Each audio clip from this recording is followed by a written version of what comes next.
نماز کی پابندی کا اللہ نے حکم دیا، اور عورت کے لیے سب سے بڑا حکم، دیکھو عورت دو چیزوں پہ عمل کر لے، اگر کنواری ہے تو دو چیزوں پہ، شادی شدہ ہے تو تین باتوں پہ، دو چیزیں تو سب عورتوں کے لیے، ایک پردہ اور دوسرا نماز۔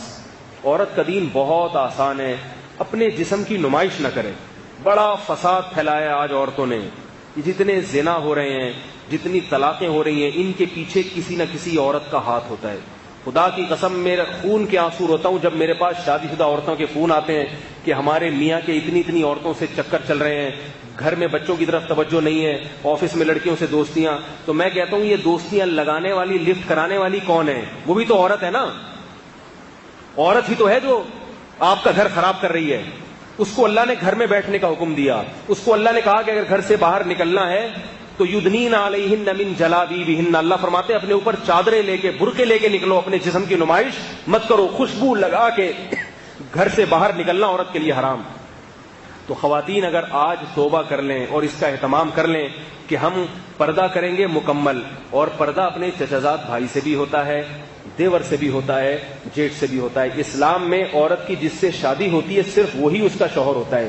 ہندوؤں کے ہاں جس سے شادی ہوئی وہ بھی ہے اور دیور بھی ہے۔ دیور کا مطلب پتہ ہے ہندی میں کیا ہے؟ آدھا شوہر۔ یہ ڈکشنری میں دیور کا مطلب ہے، نہیں آ رہی میرا خیال ہے۔ تو ان کے ہاں دیور سے پردہ نہیں ہے۔ سکھوں کے ہاں تو ہے ہی نہیں پردہ، سکھوں کے ہاں تو باقاعدہ ہے کہ یہ شوہر یہ بھی ہے اور یہ بھی ہے۔ تو یہ بغیرتی والی زندگی پسند کرتے ہو کیا؟ ہم اس کو قبول نہیں کرتے۔ ہمارے ہاں ہے کہ یہ شوہر ہے، اس کے علاوہ کوئی بھی نہیں ہے، وہ نہیں دیکھ سکتا اس کو۔ دیور کو اجازت نہیں ہے جوان بھابھی کے سامنے بیٹھ کے گپے مارے۔ سالیوں اور بہنوئی کے جو ہے نا کتنی بری خبریں آتی ہیں، ایسی باتیں کرتے ہوئے ممبر پہ جو ہے نا شرم اور حیا آتی ہے۔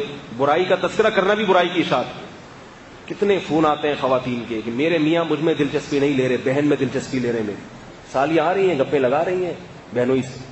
بہنوئی دیکھتا ہے میری والی تو بوڑھی ہو گئی، یہ جو جوان ہے نا، جب یہ تو انسان کی فطرت ہے، جب وہ جوان کے سامنے بیٹھے گا تو اپنی والی اس کو پرانی لگے گی۔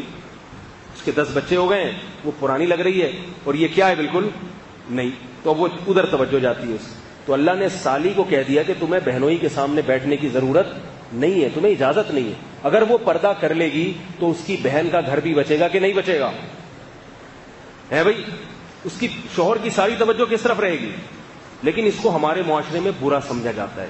اگر پردہ کر لے گی نا تو بیوی ہی کو اعتراض ہوتا ہے، میری بہن نے میرے شوہر سے پردہ کیوں کر لیا؟ بے وقوف، اسی کو اعتراض ہوتا ہے۔ او بھائی تیرے فائدے کے لیے اللہ نے اس کو حکم دیا ہے، تیرے فائدے کے لیے۔ مائیں روکتی ہیں اپنی بہوؤں کو پردہ کرنے سے، مائیں۔ اللہ نے قرآن میں کیا فرمایا؟ 2 قسم کے طبقے ہیں، کچھ تمہیں جنت کی طرف لے کر جاتے ہیں اور کچھ تمہیں جہنم کی آگ کی طرف۔ جو ماں اپنی بیٹی کو شرعی پردہ کرنے سے روک رہی ہے وہ ماں نہیں ہے، وہ اپنی بیٹی کے لیے ڈائن ہے، ڈائن۔ وہ اپنی بیٹی کو جہنم کی آگ کی دعوت دے رہی ہے۔ ساس اپنی بہو کو اگر پردے سے روک رہی ہے، ساسوں کو بڑی تکلیف ہوتی ہے کہ میری بہو جو ہے میرے دوسرے بیٹوں سے پردہ کیوں کرتی ہے۔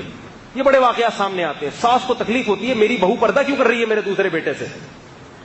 بھائی اللہ کا حکم ہے، بہو کے لیے اجازت نہیں ہے کہ اپنی ساس کی بات مانے۔ بعض شوہروں کو تکلیف ہو رہی ہے کہ میری بیوی میرے دوستوں سے پردہ کیوں کر رہی ہے۔ جس میں غیرت ہونی چاہیے تھی، جو پردے کی ترغیب دیتا وہی پردہ اتارنے کی ترغیب دے رہا ہے۔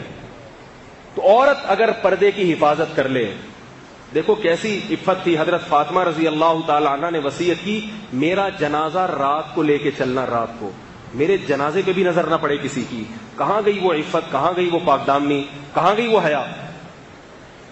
کیسے اپنے جسموں کی کپڑے دیکھو، لباس دیکھو، مختصر ہوتے چلے جا رہے ہیں۔ بچیوں کے لباس دیکھو، کچھ بھی نہیں ہوگا ان کے جسم پہ کپڑا، اور بیٹوں کو پورے کپڑے پہنائے گئے ہوں گے۔ ہاف آستینیں بیٹیوں کو پہنائی جاتی ہیں اور بیٹوں کو فل آستینیں۔